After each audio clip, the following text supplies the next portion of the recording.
성도님들 다들 건강하시길 바랍니다. 네. 뭐 젊으신 분들도 그렇고 연세 드신 분들 그렇고 다들 아이고 하셔가지고 네. 건강들 하시기 바랍니다. 예, 십계명 마지막 내용인데요. 사실 우리 물질에 관한 이런 이야기들에 있어서는 조금은 불편할 수 있습니다. 왜냐하면 그 물질이 풍족한 사람에게 있어서는 그렇지 뭐 남의 걸 도둑질하는가, 왜 남의 것을 탐내는가. 그런데 그렇지 못한 사람에게 있어서는 굉장히 현실적 문제이기 때문에 때로는 불편함이 있을 수 있다는 겁니다. 그런데 우리는 하나님을 믿는 백성들이요, 또 이 성경상에서 우리 믿음의 성도들이 어떠한 물질관을 가져야 될지를 우리는 또 확인해야 됩니다. 문 146 질문할 테니까 답을 하시면 되겠습니다. 자, 제10계명은 무엇인가? 답. 제10계명은 내 이웃의 집을 탐내지 말지니라. 내 이웃의 아내나 그의 남종이나 그의 여종이나 그의 소나 그의 나귀나 무릇 내 이웃의 소유를 탐내지 말지니라. 10계명에서요, 10번째 계명에 있어서 포인트가 어디 있습니까? 뭐 하지 말라 그랬습니까? 탐내지 말라. 그러면 이 좁게 보면요, 좁은 관점에서는 내 이웃의 소유를 탐내지 말라 그랬으니까 내 이웃이 가지고 있는 집이며 아내며 남녀 종이며 소며 낙이며 그의 소유를 탐내지 말라라고 말했지만, 우리가 여기서 이 10계명, 10번째 계명의 대상을 어디로 봐야 되는가 하면 소유가 아니고 내 이웃이라고 하는 것에 관점을 둬야 됩니다. 그러니까 이 10번째 10계명은 이웃에 관한 계명이에요. 그 이웃에게 속한 소유를 탐내지 말라.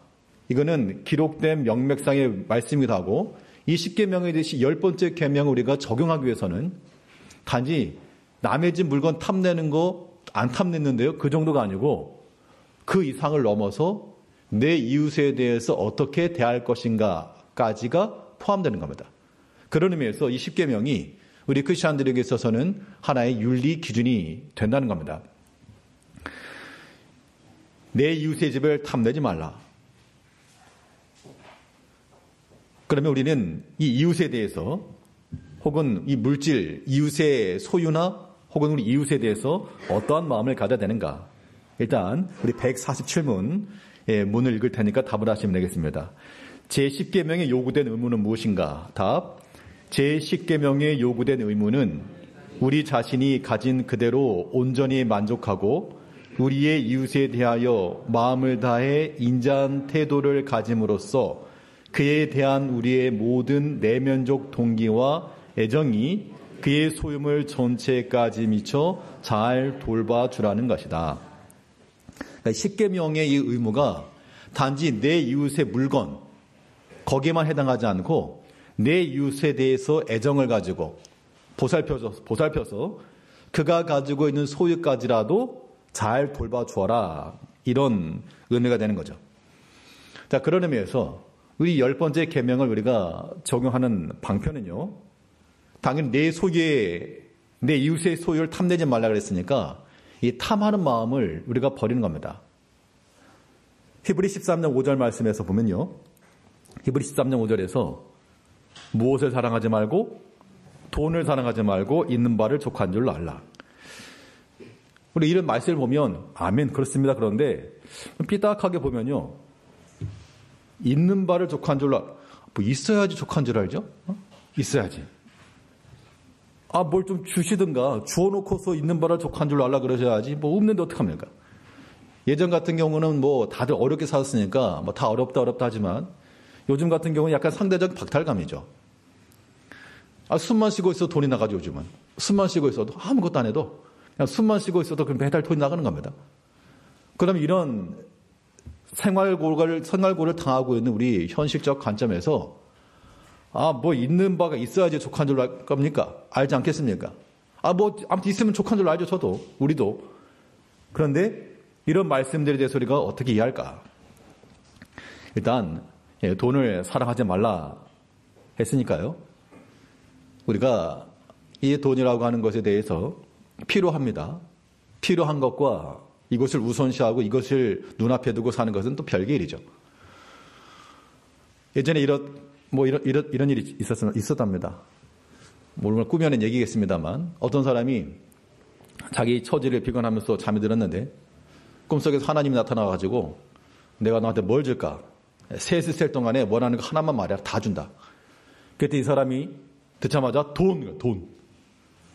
1, 2, 3. 3초 지나가네. 돈. 그 마지막에 여자? 그랬더니 돈 여자가 내려왔다고? 네. 우리가 세상의 것에 대해서 이 돈을 사랑치 말고. 그러니까 사실 우리가 돈을 사랑하거나 그러진 않죠. 그런데 여기서 이 탐하는 마음들이 우리 마음 가운데 들어오게 되면 우리 거기에 자꾸 마음이 미혹되게 되어 있고요. 점점 거의 마음을 빼앗기게 되었다는 겁니다. 예전 어떤 대화 중에 옛날로 말 돌아간다 그러면 내가 만약 학생 시절이나 옛날로 돌아간다 그러면 경제 공부를 좀 하고 싶습니다. 뭐 그런 얘기를 들은 적도 있습니다. 우리 때 교인들이 저도 마찬가지지만요. 어렸을 때부터 듣고 배운 게 세상의 물질 그런 거 신경 쓰지 말고 그렇게 배우고 살았잖아요. 그러니까 너무 지나치게 무지한 겁니다. 그러다 보니까 지금 현 시대 가운데서 약간 그러한 상대적 박탈감을 많이 느끼죠. 몇 개월 전에 어떤 목사님께서 내가 카톡으로 링크를 하나 보내줄 거니까 그거 설치하고 매일 한 번씩 누르라고. 그럼 이게 나중에 가면 돈 될 거라고. 또 확인하시더라고. 설치했냐고. 자꾸 물어보니까 일단 설치를 했습니다. 한두 번 하다가 그냥 안 했거든요. 근데 며칠 전에 또 연락이 오셔가지고 요즘 왜 안 하냐고. 어떻게 알지? 내가 안 하는 거 어떻게 알고 있지? 그러니까 한번 조사해 보니까 이게 약간 방식이 약간 다단계 방식처럼 그러니까 위에 있는 사람들이 이렇게 관리하면서 아래에 있는 사람들이 하게 되면 그 포인트가 어떻게 올라가는지 그런 방식이 있는 것 같더라고요. 물론 내가 생각할 때 생각에 따라 가지고는 나중에 큰 부가 약속이 돼 있다. 그러면 그 즐거운 상상에 빠져가지고 할 수 있죠. 그런데 우리가 하나님의 백성들로서 우리가 기본적으로는 우리 마음이 세상의 물질에 의해서 거기에 빠지거나 그것이 우리의 모든 삶을 잡아삼킬 정도가 되어서는 안 됩니다. 왜 그런가? 그럼 이제 여기 답의를 해야 됩니다. 이거잖아요. 제 10계명령 이거잖아요. 내 이웃의 집을 탐내지 말라. 이웃의 아내나 남종이나 여종이나 소나 낙이나 소유를 탐내지 말라. 그럼 하나님께서 우리가 뭘 좀 주시든가. 나의 소유를 줘야지만 이거 탐내지 않을 건데 소유를 안 줬다는 겁니다. 그런데 하나님께서 우리가 뭐라 말씀하시는가 하면 우리의 10계명을 이해하는 방식은요. 우리 히브리서 13장 5절 오늘 프린트에 있는 거 다시 한번 읽어보시죠. 돈을 사랑하지 말고 있는 바를 족한 줄로 알라. 그가 친히 말씀하시기를 내가 결코 너희를 버리지 아니하고 너희를 떠나지 아니하리라 하셨느니라. 그러니까 돈을 사랑하지 말라 이렇게만 보게 되면 하나님 너무 무책임한 거 아닙니까? 저한테 도대체 왜 그러세요? 그렇게 말할 수 있겠지만 그러면 왜 하나님께서 너희가 돈을 사랑하지 말라. 내 이웃의 물건에 대해서 탐내지 말라. 왜 말씀하셨는가? 그러니까 친히 말씀하시기를 내가 결코 너희를 버리지 아니하고 너희를 떠나지 아니하리라 하셨느니라. 결과적으로는요. 하나님을 소유하는 것이 우리의 복이라는 겁니다. 그래서 우리가 비록 세상의 물질에 그런 풍요함과 넉넉함이 없다 할지라도 성경에서 말하는 바 우리 크리스찬 성도들이 가져야 될 마음은 하나님 소유해라. 하나님을 소유하는 것이 다 갖는 것이다. 우리 너무나 잘 아는 거지만 어린 아이들이요. 부모 함께 있을 때는 가장 안전합니다. 근데 부모가 눈에 보이지 않고 그러면 여기서 말하는 건 정말 어린 아이들이요. 부모가 안 보이면 막 두리번 거리면서 금세 울음 터뜨립니다. 그러면 그 어린 아이들에게 있어서 가장 큰 소유는 장난감 총이나 사탕이 아니죠. 내 눈앞에 보이는 엄마 아빠의 손이 가장 큰 소유가 되는 겁니다. 하나님께서 우리에게 지금 그걸 요구하고 계시는 겁니다. 분명 우리는 우리 손에 와서 사탕도 없고요. 장난감 총도 없고요. 그런데 하나님께서 돈에서 그럼에도 불구하고 우리에게 필요한 사탕 주어주고 총을 주어주는 게 아니고 그런 거 말고 내가 결코 너를 버리지 않고 결코 너를 떠나지 아니할 것이라. 그때 여기서 우리 신앙 고백은 어떻게 나와야 됩니까? 이 말씀의 10계명에 대해서 이건 정말 너무해. 이게 아니고 참으로 하나님 앞에 감사하는 마음이 들어야죠. 우리가 세상적으로 부족함이 있고 소유는 넉넉하지 않아도 사람의 소유의 넉넉함에 은혜가 있는 게 아니라 그랬으니까요. 또 우리가 잘 아는 말씀이죠. 시편 23편 1절이 무엇입니까? 여호와는 나의 목자시니 내가 부족함이 없으리로다. 그 부족함이 없다라고 하는 말이 다 가지고 있다 그런 얘기 아닙니다. 세상에 있는 거 다 가지고 있기 때문에 부족한 게 아니고 주님께서 나의 목자가 되심으로 내가 부족함이 없다. 말 그대로. 넘쳐나가지고 막 낭비를 하고 나는 바나나 먹을 때 껍질 벗겨가지고 바나나 알맹이를 버린다고 뭐 그런 게 아니라 넘쳐나서 낭비할 수 있는 게 있다 그런 의미가 아니라요. 부족함 없다. 이 말인즉슨 하나님께서 우리의 필요한 것을 때를 따라 공급해 주신다라고 하는 그 말씀, 그 약속인 거죠. 아무튼 그거 믿고 가는 겁니다. 둘 중에 하나예요. 내가 아무튼 소유가 넉넉해가지고 하나님 없어도 얼마든지 살 수 있는 그런 즐거움의 삶을 사시든지 아니면 내 어떤 소유의 넉넉함이 있지 않으나 그러나 주의 말씀대로 돈을 사랑하지 않더라도 하나님께서 내가 너를 버리지 않겠다 했으니까 내가 또 약할 때 또 궁피에 처했을 때 하나님께서 도우실 걸 믿고 하나님 의지하고 나간다. 하나님이 나의 목자시니 내가 부족함이 없다 그랬다. 그 믿음 가지고 우리가 나가는 겁니다. 현실적으로는 도움이 되지 않죠. 현실적으로 도움이 되지 않는데 그런데 이 현실적이지 않는 하나님 말씀이 우리 가운데 현실되기까지 이 말씀 우리는 신뢰해야 됩니다. 하나님 말씀 현실적으로 안 믿으니까 고통스러운 거죠 우리가. 말씀 가운데 돈이 나오는 건 절대 아니죠. 그러나 하나님 분명 그 약속 가운데서 그랬잖아요. 돈을 사랑하지 말고 있는 바를 족한 줄 알라. 있는 바가 얼마인지는 모르지만 족한 줄 알아. 그러면 하나님이 버리지 않으시고 하나님이 지켜주시고 떠나지 않으시고 하나님이 숨어있다가 하나님 어디 계시지? 우리가 불안불안했는데 여기 벽 뒤에 숨어 계시다가 나 여기 있지? 나타나신다는 겁니다. 그럼 우리는 그때 모든 문제 해결. 인생이 그렇다는 겁니다. 바울은 그의 모든 사역 가운데서 그가 돈을 짊어지고 살지 않았습니다. 그런데 그 신앙 고백은 무엇입니까? 빌립보 4장 11절 12절 말씀에서 내가 궁핍함으로 말하는 것이 아니라 어떠한 형편이든지 나는 자족하기를 배웠노니 나는 비천에 처할 줄도 알고 풍부에 처할 줄도 알아 모든 일 곧 배부름과 배고픔과 궁핍에도 처할 줄 아는 일체의 비결을 배웠노라. 여기도 보면 분명 바울도 이 물질적인 궁핍함에 놓였다는 겁니다. 아니 왜요? 바울처럼 하나님을 잘 섬긴 사람이 기도하면 하나님이 들어주신다며? 근데 그게 아니잖아요 사실은. 주를 위해서 복음을 전하고 주를 위해서 산다 했지만 그러나 그의 삶 가운데는 여러 가지 궁핍함이 있었고 때로는 먹지 못함도 있었고요.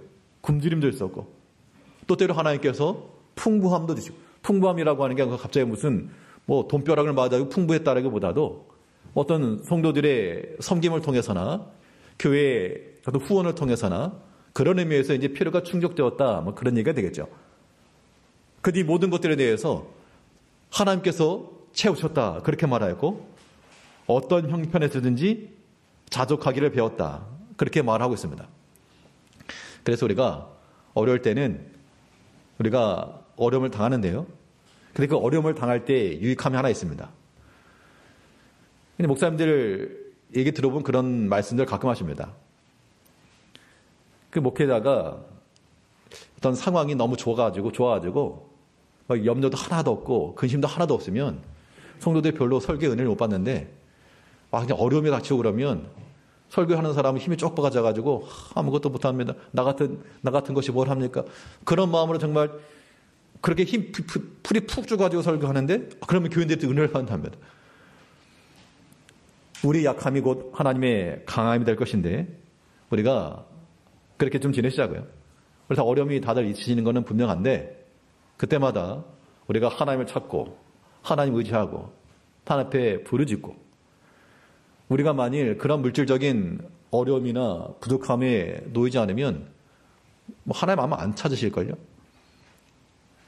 그나마 그런 어려움을 좀 닥친 지가 그나마 주님 하는 거지 막 만사형통 되면은 아마 하나님 안 찾으실 겁니다. 99%, 1%는 빼고 대부분. 하나님께서 우리의 그런 악함을 다 아시기 때문에 나 떠나지 말아라. 하나님께서 우리를 사랑하시는 증거죠. 여전히 나를 붙들고 내 먹고 사는 문제, 내 모든 문제 다 나에게 달렸다.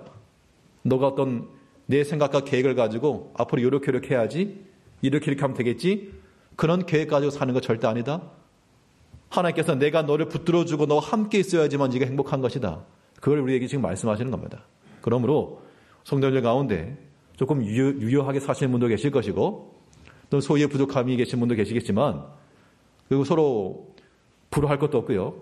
우리의 소유는 오직 하나님 삼고 소유에 넉넉하신 분이 계셔도 좀 부유하신 분이 계셔도 하나님을 나의 소유로 삼으시고 물질 자랑하다가요 한순간에 날아갈 수 있습니다. 하나님 자랑으로 삼으시고요. 또 우리가 궁핍함이 있을지라도 돌이켜보면 답 나오는 거죠. 지난 날을 돌이켜보면 정말 답이 없는 그 순간에도 하나님께서 인도해 주셨고 참 말할 수 없는 그러한 정말 이해할 수 없는 설명할 수 없는 그런 방법으로도 하나님께 역사해 주시고 지금까지 오지 않았습니까? 그럼 지금 우리가 당하고 있는 어려움도 마찬가지로 하나님께서 인도하실 걸 믿고 가는 겁니다. 믿고 가는 거예요. 그런 의미에서 우리의 신앙적 그런 에피소드가 중요한 겁니다.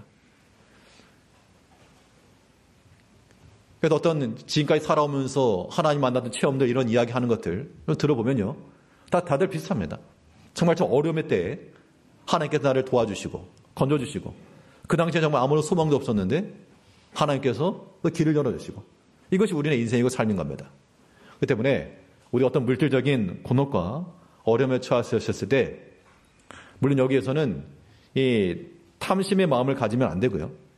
우리 하나님 앞에 부르짖고 구하셔야 됩니다. 그럼 하나님께 뭐 돈을 주시는가? 우리가 어떤 경제적 활동을 해야죠. 또 우리가 일을 하는 것도 마찬가지로 이것저것 골라 감사하는 게 아니고 하나님께서 허락하시는 거 주시는 거 감사함을 가지고 하는 겁니다. 있는 바를 족한 줄로 알아 그랬으니까 또 바울도 말하기를 궁핍에 처할 줄도 알고 풍부에 처할 줄도 알고 막 좋은 것만 하는 게 아니고 하나님께 주신 것 그것을 가지고 일체의 비결을 배웠다. 그랬으므로 우리 모든 성도님들은 이 물질적인 면에 있어서 다들 어려움의 때를 살아가고 있지만 우리 마음속에 그러한 탐심, 탐하는 마음 버리시고요. 하나님 우리의 소유를 삼고 그러니까 이거예요. 어차피 없는 돈, 그 돈 얻으려고 할 거 아니고 하나님 손이라 꽉 잡아야 되겠다. 하나님께서 나의 필요를 채우시고 또 막을 걸 막아주시고 그러면 뭐 똑같은 거. 수입이 많은데 수입이 한 달에 한 1억이 되는데 나가니까 2억이다. 그러면 한 달에 100만 원 벌고 100만 원 남은 사람보다 못하는 겁니다. 이제 우리 하나님께서 우리를 지켜줬으니까 여기까지 오신 줄 아시고 또 어려움에 처하신 분들은 더 하나님 앞에 의지하시고요. 하나님 도와주지 않으면 수분도 오십니다. 주님 말씀하시기를 공중의 새도 저 들의 풀도 하나님 먹으신다고 하지 않으셨습니까? 우리는 그보다 더 귀하다하셨으니 하나님께서 책임지고 믿습니다. 라고 하고 마음속에는 평안한 마음을 가지면 하나님께서 다 알아서 해주실 겁니다. 밥하는 비유잖아요. 밥하는 비유. 밥하려고 밥 코 눌러놓고 그 앞에 쪽으로 앉아있는다고 되는 게 아니고 그러니까 눌러놓고 그냥 나갔다 오시면 돼요. 그럼 시간 지나면 다 돼 있으니까. 성도들 가운데 세탁기에 빨래 집어넣고 그 앞에 쪽으로 쳐다보시는 분 안 계시잖아요. 시간이 말에 끝나 있으니까. 이제 우리가 하나님께서 이루실 것을 믿는 마음을 가지고 우리의 모든 소유로 하나님을 삼고 나갈 수 있는 우리가 되어야 됩니다. 이 10번째 십계명이라고 하는 것은 이웃에 대한 소유, 그 물질만이 아니고요. 그 이웃 자체에 대해서 우리에게 요구하는 의무가 있습니다. 시편 122편 8절 말씀에서 내가 내 형제와 친구를 위하여 이제 말하리니 내 가운데 평안이 있을지어다. 물론 그 앞에 구절부터 살펴보게 되면 내 형제에 대해서 이웃에 대해서도 평안을 말하고 화친을 말해주고 그런 이웃에 대한 그러한 의무를 다하라라고 말했고요. 로마서 12장 5절 말씀에서는 이와 같이 우리 많은 사람이 그리스도 안에서 한 몸이 되어 서로 지체가 되었느니라. 그러니까 우리가 형제들에 대해서 다른 형제에 잘 되는 것을 우리가 귀하게 여기고 또 감사 여기고 서로 지체라 그랬으니까 다른 형제가 잘 되는 것이 또 나의 잘 되는 것이라 그런 생각을 하시고 그러니까 하나님의 은혜와 복이 점점 나한테 다가온다 그렇게 생각하시면 돼요. 줄 서서 받는 거. 저 사람이 먼저 받는 것 뿐이지, 나중에 뭐 사실 좋은 거는 건더기는 나중에 나오니까. 하나님께서 더 나를 위해서 좋은 거 예비해 놓으셨다. 그런 마음을 가지고 절대 이 물질의 시험 가운데 흔들지 마시고 하나님 앞에 구하시고요. 정말 그 낙담한 마음, 그 처절히 낮아지는 마음, 그 마음으로 하나님을 찾고 하나님의 의지를 하셔야 됩니다. 이 십계명이 우리에게 요구된 의무가 있는 반면에 또 금지된 것이 있어요. 금지된 것. 문 148문 문 읽을 테니까 답을 하시면 되겠습니다. 제10계명에서 금지된 죄는 무엇인가? 답. 제10계명에서 금지된 죄는 우리 자신이 소유한 재산으로만은 불만스러워하거나 이웃의 행복을 질투하고 마음 아파하는 것, 그리고 이웃의 소유에 대하여 욕심스러운 애착심을 가지는 것이다. 예, 반복되는 말인데요. 열왕기상 21장 4절에 보면 나봇에 관한 이야기가 나오고 있습니다. 이스라엘 사람 나봇이 아합에게 대답하여 이르기를 내 조상의 유산을 왕께 줄 수 없다 하므로 아합이 근심하고 답답하여 왕궁으로 돌아와 침상에 누워 얼굴을 돌리고 식사를 하냐니. 그 당시 아합 왕이 이 나봇의 포도원을 탐내가지고 저 포도원을 내가 좀 얻어야 되겠다. 아무튼 뭐 이렇게 부동산 쪽에 일가견이 있으신 분들이 있으시니까 딱 보니까 좋아 보였단 모양입니다. 땅이. 그래서 결국에는 그걸 얻기 위해서 그의 아내 이세벨이 그 나봇의 피를 흘려 취하게 되는 과정에 하나님께서 그를 심판하시는 내용이 나오고 있습니다. 얻긴 얻었어요. 얻긴 얻었지만 그러나 그의 결말은 또한 다 뺏기고 말았죠. 이 십계명에서 금지된 것은 내 이웃의 소유에 대한 무엇을 버려라? 탐심을 버려라. 자, 이 탐심을 버리라고 하는 것도 우리가 오늘 기억할 부분인데요. 이 골로새 3장 5절 말씀을 보니까 그러므로 땅에 있는 지체를 죽이라. 곧 음란과 부정과 사욕과 악한 종욕과 탐심이니 탐심은 우상 숭배니라. 자, 이 탐하는 마음을 버리라 라고 말했습니다. 그러면 탐하는 마음 왜 버려야 될까요? 성경은 우상 숭배라 그랬으니까 버려야죠. 우상 숭배니까 버려야 되는 게 맞는데 좀 더 현실적으로. 우리 삶 가운데 우리가 경험했던 것 중에서 왜 탐심을 버려야 될까? 탐하는 마음을 가지게 되면 뭔가 하나 고장나는 게 있습니다. 자, 탐하는 마음을 가지게 되면 우리의 모든 신앙생활 혹은 여러 가지 인지적 능력 중에서 한 가지 무뎌지는 것이 하나 있는데요. 마비가 되어버리는 게 있다는 겁니다. 그래서 그게 위험하기 때문에 이거를 멀리하라는 겁니다. 그럼 성도님들의 경험상 탐하는 마음을 가지게 되면 뭐가 마비되든가요?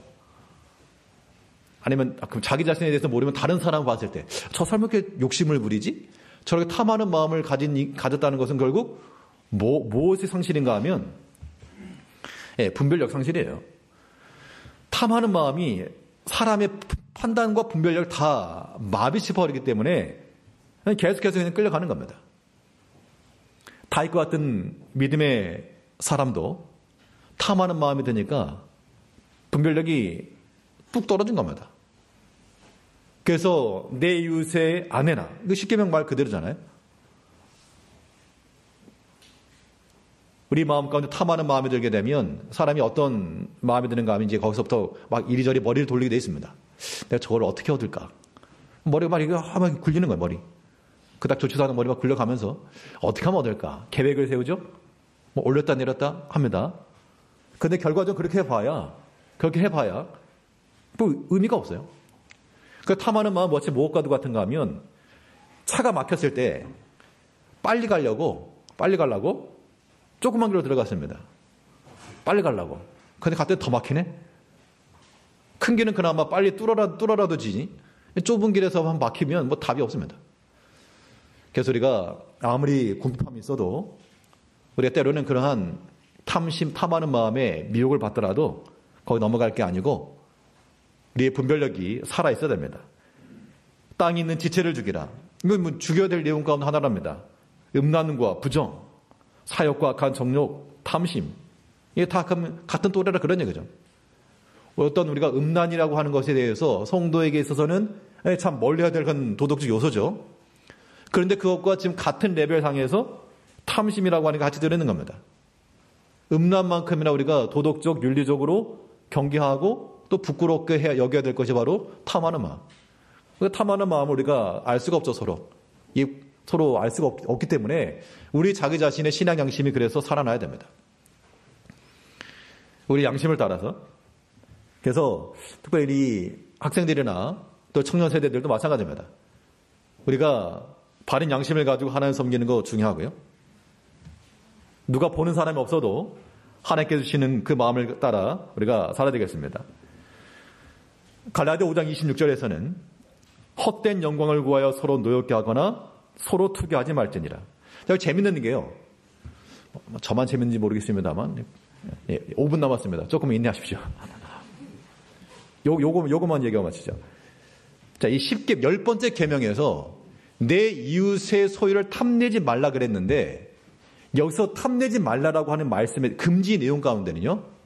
소유 자체만 있지 않고 뭐까지 포함된다 그랬습니까? 이 10번째 계명이 적용되는 대상은 이웃이라 그랬죠. 그렇기 때문에 이 10계명에서 금지되고 있는 10번째 계명에서 금하고 있는 것은 이웃에 대해서 합당하지 못하게 하는 것. 오늘 그 대의리 문답 148문에서 말하는 것처럼 이웃의 행복을 질투하고 마음 아파하는 것. 그러니까 다른 사람이 잘 되는 거, 꼴배기 싫어. 이런 거. 다른 사람이 박수 받고 그러면 꼴배기 싫어. 이런 마음들. 근데 이런 게 없는 것 같지만 다들 있다고요, 사람이. 그러니까는 나와 같이 일을 하는데 똑같이 일을 했는데 저 사람은 칭찬을 받고 나는 비난을 받네? 그러면 내가 비난받는 거는 내가 좀 감당하겠는데 저 사람 칭찬받아? 속상해. 속쓰려. 그런 마음도 이 10계명에 합당치 않다 그 얘기입니다. 다른 사람이 다른 이웃의 행복을 질투하거나 마음 아파하거나 여기서 마음 아파한다는 것은 뭐 긍정적 측면이 아니라 시기심이요, 시기심. 나도 못 먹고 너도 못 먹고 뭐 그런 마음은 절대 옳지 않다는 겁니다. 우리가 내가 비록 비난을 받을지언정 다른 사람이 칭찬받고 영광받으면 그거 잘했다고 칭찬해 줘야 됩니다. 그런 마음들이 있어야지 건강한 거예요.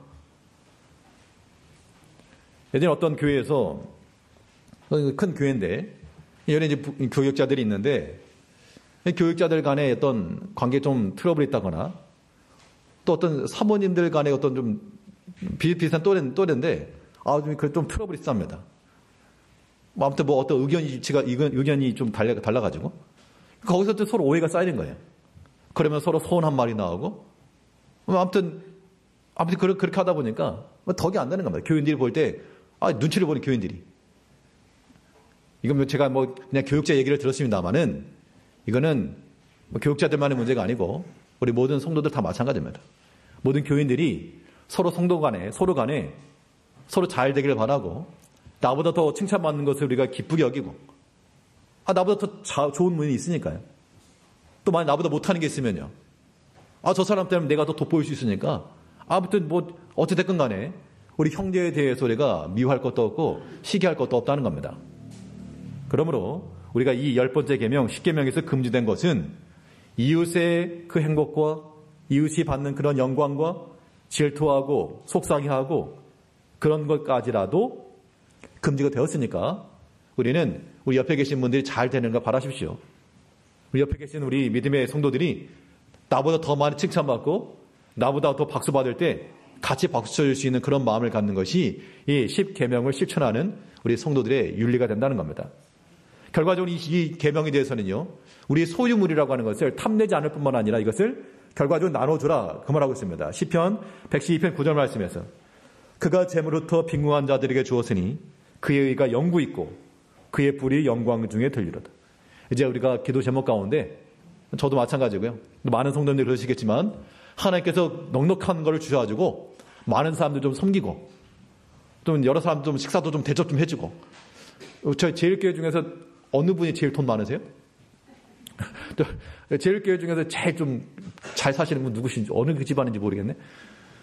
그러면 좀 지갑을 여세요. 지갑 여시고 좀 이렇게 좀 쓰시고 베푸시고 나누시고 주를 위해서 쓰는 그 일에 힘을 쓰셔서 하나님께서 주신 그런 가장 아름다운 거 귀하게 쓰일 수 있는 믿음의 성도님들 되시길 바라겠습니다. 기도하겠습니다. 우리 사랑하신 아버지 하나님,